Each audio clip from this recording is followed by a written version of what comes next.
Oke guys, sebelum melanjutkan, jangan lupa like dan komen. Dan yang baru bergabung, jangan lupa subscribe dan aktifkan loncengnya.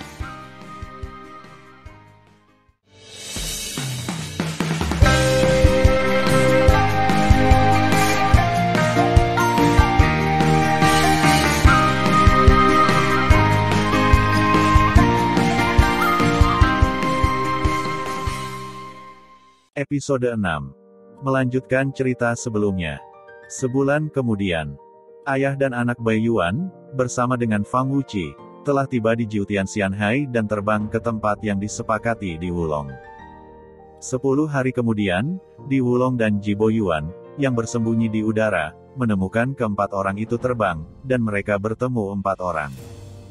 Fang Wuqi memandang di Wulong dan berkata sambil tersenyum, "Saudara kedua, selama kita membunuh Tan Yun, dan kemudian memberikan kepalanya kepada Kaisar Abadi, Anda akan membuat prestasi besar, dan kami akan mengikuti Anda dan diberi hadiah." Di Wulong tersenyum dan berkata, "Kakak, kamu dan aku, serta Bai Yuan, keduanya berada di tahap ke-11 ranah Kaisar Agung. Kali ini, Tan Yun dan yang lainnya sulit untuk melarikan diri." 1 jam kemudian, Pulau Wan Chong Yun. Di Menara Lingqiao, Tan Yun memanipulasi cairan surgawi Hongmeng, yang telah memadamkan kulit seluruh tubuh. Sejak itu, dia telah memasuki tahap awal tingkat 18 tubuh Hongmeng Baruang. Suara mendesing. Tan Yun, yang duduk bersila, melompat dan berteriak, tubuh ruang spasial berdengung. Ketika kekosongan di aula bergetar dan retak, tubuh Tan Yun melonjak hingga 4.000 kaki. Merasa bahwa tubuhnya penuh dengan kekuatan yang belum pernah terjadi sebelumnya, mata besar Tan Yun menunjukkan kegembiraan. "Sekarang ketika kekuatan fisik saya menjadi lebih kuat, jiwa Kaisar Agung saya sekuat tingkat ke-11 ranah Kaisar Agung." Selain itu, ketika Tan Yun berlatih tubuh Hongmeng waktu, ia mendapatkan kekuatan sihir yang disebut pembalikan waktu dan ruang. Saat ini, dengan tubuh Hongmeng ruang spasial, dia memiliki kekuatan sihir baru, sangkar ruang angkasa.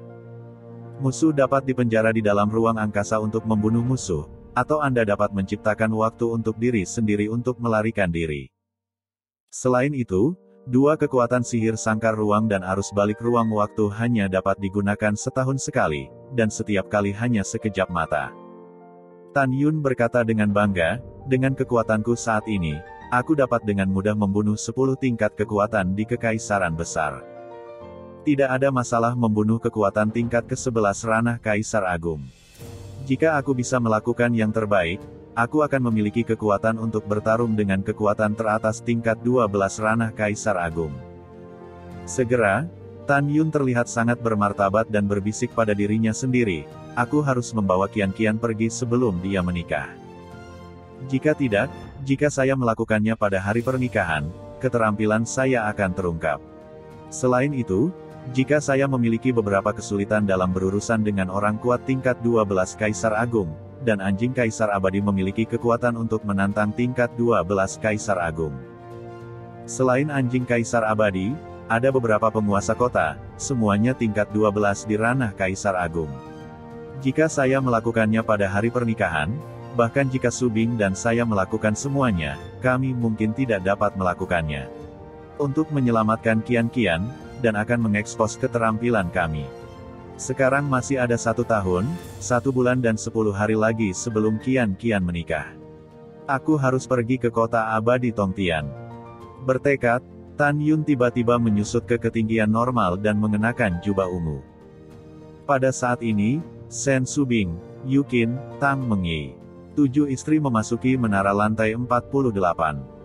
Di belakang ke-7 wanita itu adalah Ying Ying, Fang Ziqing, Ruxue, Shen Suzhen, dan wanita lainnya. Sekarang Zhenji adalah kekuatan tingkat ke-4 ranah Kaisar Agung.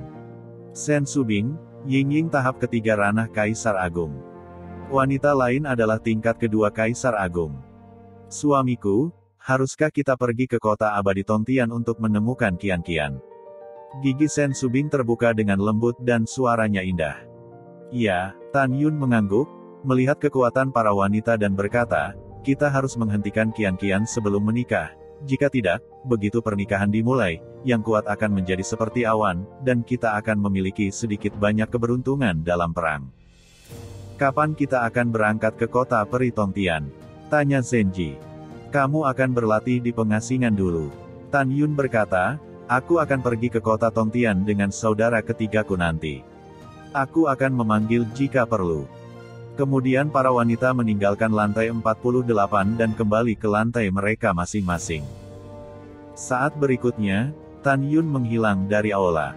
Ketika dia muncul di Gunung Peri, tiba-tiba, sebuah suara tua terdengar di luar formasi perlindungan Sekte Abadi. Sang Guan Chong, kamu harus menjelaskan kepadaku hari ini tentang memukul tetua Sekte kita. Pada saat ini, Di Wulong dan Ji Boyuan berdiri di kehampaan di luar formasi. Adapun Fang Wuqi dan Bai Yuan, mereka sekarang tersembunyi dalam senjata ajaib ruang dan waktu di Wulong. Secara alami, Di Wulong tidak akan sebodoh itu untuk mengatakan bahwa dia akan membiarkan Wuxin menyerahkan Tan Yun. Bukankah itu memberi Tan Yun kesempatan untuk melarikan diri? Jelaskan. Hehehe. Dewa Wuxin memancarkan nafas tingkat ke-8 ranah Kaisar Agung. Dengan lambaian tangan kanannya, formasi besar menghilang. Dewa Wuxin berdiri di udara, menggantung ribuan kaki di depan Di Wulong dan Ji Boyuan, mengulurkan jari, menunjuk ke Ji Boyuan, dan berkata dengan bangga, menunjuk ke Ji Boyuan, dan berkata dengan arogan, Tuan Sekte ini, adalah kehormatannya untuk memukul dia. Apakah kamu pikir kamu dipromosikan ke peringkat ke-11 Kaisar Agung, jadi kamu berani lancang di depan Master Sekte ini? Wuxin itu percaya diri, dengan kekuatan Kaisar Agung tingkat 8, apalagi berurusan dengan kekuatan Kaisar Agung tingkat 11, bahkan jika itu berurusan dengan 2 orang, tidak ada masalah. Di Wulong memandang Wuxin dan berkata sambil mencibir, Sang Guan Chong, kamu pikir Patriark takut padamu? Jika aku tidak memberimu pelajaran hari ini, bagaimana aku bisa tinggal di Laut Abadi ke-9? Setelah itu, Di Wulong kembali menatap Ji Boyuan dan berkata, mundur, Tuan akan melawannya. Bawahan ikuti perintahmu. Ji Boyuan, tingkat ketiga Kaisar Agung, terbang menuju langit belakang setelah menerima perintah. Sang Guan Chong, beritahu Anda betapa kuatnya Master Sekte ini hari ini. Begitu Di Wulong memutar tangan kanannya, atribut kematian, pedang lebar artefak terbaik kelas 1 keluar dari udara tipis dari tangan kanannya. Merengekkan. Tiba-tiba, langit seperti hantu, dan kekuatan Kaisar Kematian gelap melonjak keluar dari tubuh Di Wulong. Membunuh. Dengan raungan sengit, Di Wulong berubah menjadi bayangan sisa yang berat, menyapu kehampaan, mengambil pedang gelap, dan memotong kepala Wuxin. Dalam suara persimpangan emas dan besi, percikan api memercik kemana-mana. Dengan lambaian tangan kanan Wuxin, sebuah pisau ajaib keluar dari udara tipis, terangkat miring dengan pisau itu dan terbelah pada pedang lebar itu. Pada saat itu, kekuatan besar diunggah ke pedang ilahi. Secara tidak sengaja, tubuh itu jatuh 10 kaki di udara. Sebaliknya, Di Wulong tampak terkejut dan terbang puluhan ribu kaki. Keduanya bertarung untuk pertama kalinya dan membuat penilaian. Aku tidak percaya itu bukan lawanmu. Di Wulong tampak gila. Memegang pedang lebar, dia memecahkan kehampaan. Ketika dia membunuh Wuxin lagi, dia mengirim pesan ke Fang Wuqi dan Bai Yuan dalam senjata ajaib ruang dan waktu di telinganya, Saudara, Bai Xiani, bersiaplah untuk menyerang. Cepat atau lambat, Di Wulong telah membunuh Wuis. Ketika pergelangan tangannya berputar, pedang hitam pencakar langit dipotong ke arah Wuxin dengan keras. Wuxin memegang pisau, tubuhnya seperti hantu, dan dia dengan cepat berpindah-pindah di antara lampu pedang hitam. Dalam sekejap, dia muncul di atas kepala Di Wulong dan mencibir, pergi ke neraka. Ledakan.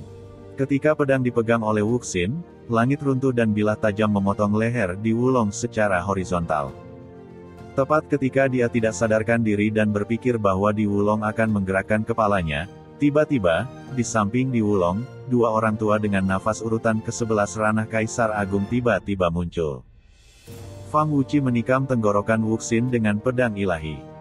Ketika Bai Yuan membuka mulutnya, tombak dengan atribut spasial dan sebening kristal melesat ke dada Wuxin yang tidak curiga. Kakak ketiga, hati-hati. Tan Yun, yang menyaksikan pertempuran melalui pengetahuan abadi, berteriak dengan cemas, lalu naik ke udara dan terbang ke langit. Wuxin menghadapi serangan diam-diam kedua pria itu, dia segera menyerang membunuh Di Wulong, berjalan pergi dan menghindar. Engah. Dalam percikan darah, meskipun Wuxin lolos dan ditusuk tenggorokannya oleh pedang Fang Wuqi, dia ditusuk dadanya oleh tombak Bai Yuan. Ledakan. Wuxin mengeluarkan seteguk darah, wajahnya sedikit memucat, dia menembak ke udara, dan setelah dia menyingkirkan tombak yang menusuk dadanya, matanya menunjukkan kemarahan yang mengerikan.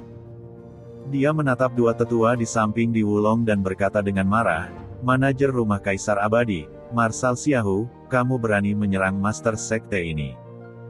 Bagaimana kalau menyerangmu? Hari ini kamu sudah mati." Mata berlumpur Bai Yuan menunjukkan warna yang ganas. Pada saat ini, seberkas cahaya ungu bergegas ke langit dan berubah menjadi Tan Yun dengan jubah ungu di belakang Wuxin. Tan Yun tampak khawatir dan berkata, "Kakak ketiga, bagaimana keadaanmu?" "Kakak, jangan khawatir, aku baik-baik saja." Seteguk darah menyembur keluar ketika dia berbicara. Pada saat ini, Bai Yuan, Di Wulong dan Fang Wuqi menunjukkan ekspresi bersemangat di mata mereka. Mereka ingin cepat membunuh Wuxin, dan kemudian memasuki Pulau Wancong Yun untuk menemukan Tan Yun. Mereka tidak menyangka Tan Yun datang sendiri.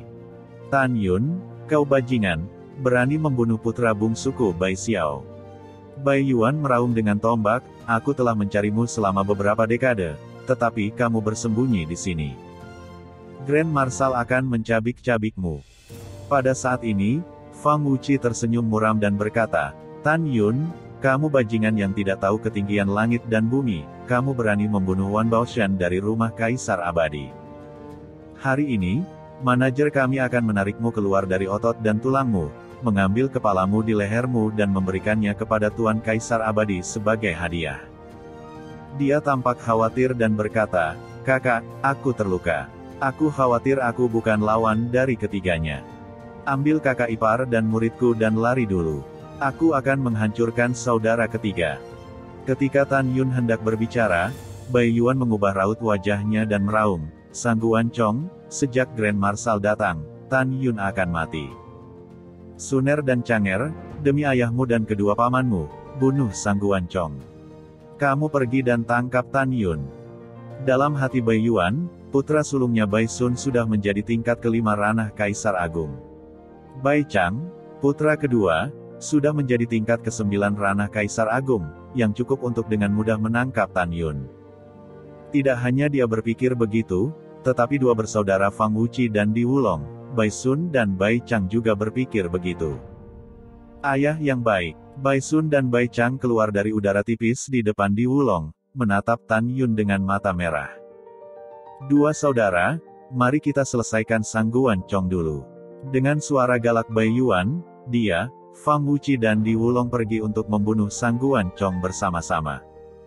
Wuxin berkata kepada Tan Yun, "Kakak, kamu tidak perlu khawatir tentang aku, kedua lelaki kecil itu akan diserahkan kepadamu. Adapun mereka bertiga, bahkan jika saudara ketiga memberikan hidupnya, dia tidak akan membiarkan mereka menyakitimu." Setelah transmisi suara, Wuxin bertarung dengan sengit dengan 3 pria kuat di lautan awan yang luas. 4 kekuatan besar bertarung dengan sengit untuk hidup dan mati, dan kekuatan yang tersisa pecah, membuat terpotong-potong. Wosh! Bai Sun dan Bai Chang, memegang pedang terbang artefak kelas 1, menyerang Tan Yun bola-balik dalam bayangan yang berkelap-kelip. Bai Sun memegang pedang dan menatap langit dengan mata sedih. "Kakak ketiga, apakah kamu melihat? Kakak laki-laki tertua, saudara laki-laki dan ayahmu yang kedua telah menemukan Tan Yun. Kakak ketiga, kamu bisa melihat dengan jelas. Kakak memotong kaki Tan Yun sekarang, dan kemudian membiarkannya mati dalam kesakitan yang tak ada habisnya." Mencium pidato itu, Tan Yun menatap Bai Sun sambil tersenyum, "Apakah kamu yakin bisa memotong kakiku?" "Tan Yun, aku tahu kamu memiliki kekuatan untuk menantang melebihi levelmu, tapi aku memberitahumu." Wajah Bai Sun membiru dan cembung, dan dia tersenyum marah. "Meskipun aku Bai Sun adalah tingkat ke-5 Kaisar Agung, aku tidak takut dengan kekuatan tingkat ke-7 ranah Kaisar Agung. Mari kita lihat apakah aku bisa memotong kakimu. Membunuh. Tubuh Baisun memuntahkan kekuatan Kaisar Agung Angin. Dia muncul di samping Tan Yun seperti kilat dan mengayunkan pedangnya untuk memotong kaki Tan Yun. Dari awal hingga akhir, Tan Yun masih berdiri di udara, seolah-olah dia tidak perlu menghindar. Pada saat pedang suci Baisun hendak memotong kaki kanan Tan Yun bergerak. Hancurkan untukku. Tan Yun tersenyum menghina, dan kaki kanannya berguncang keras dan menarik diri dari pedang ilahi tingkat atas tingkat pertama. Baisun membeku sejenak, dan kemudian mengejek, pedang ilahi tuan muda ini adalah artefak luar biasa tingkat pertama. Anda memiliki semacam itu, tetapi Anda dapat memberi saya kaki untuk mematahkannya. Pada saat berikutnya, suara Baisun tiba-tiba berhenti, dan dia mengeluarkan kengerian histeris. Ini akan terjadi, Tan Yun, mengapa kekuatan fisikmu begitu kuat? Ledakan. Wow! Tapi saat Tan Yun menarik kaki kanannya ke pedang ilahi itu patah seperti keramik. Sekarang Tan Yun tubuh Hong Meng telah memasuki tingkat ke-18 tahap awal ruang spasial. Secara alami, dia dapat dengan mudah meledakkan artefak terbaik tingkat pertama. Maaf, aku sangat kuat. Tan Yun menunjukkan ketidakpedulian di matanya. Sosoknya melintas dan muncul di sebelah Baisun. Tangan kanannya memutar cakarnya dan menikam tengkorak Baisun dengan darah. Kakak laki-laki, Bai Chang, berdiri di udara, berteriak dalam kesedihan. Dia tidak bisa membayangkan bahwa kekuatan Tan Yun akan begitu kuat dan kecepatan serangan baliknya sangat cepat sehingga dia tidak bisa melakukan apapun untuk menyelamatkan saudaranya. Kakak kedua, bantu aku. Tengkorak Baisun berlumuran darah, dan dia berteriak ngeri, ayah, selamatkan aku. Di langit yang jauh, Zheng dan Fang Wuqi dan Di Wulong bekerja sama untuk membantu Bai Yuan, yang telah dikalahkan oleh Wuxin. Seluruh tubuhnya terguncang, dia melepaskan pengetahuan abadi, memperluas kekosongan, dan menyelimuti Tan Yun. Ketika dia menemukan putra sulungnya dan ditangkap oleh Tan Yun, Bai Yuan berteriak dengan marah dan mengguncang langit, Tan Yun, lepaskan anakku.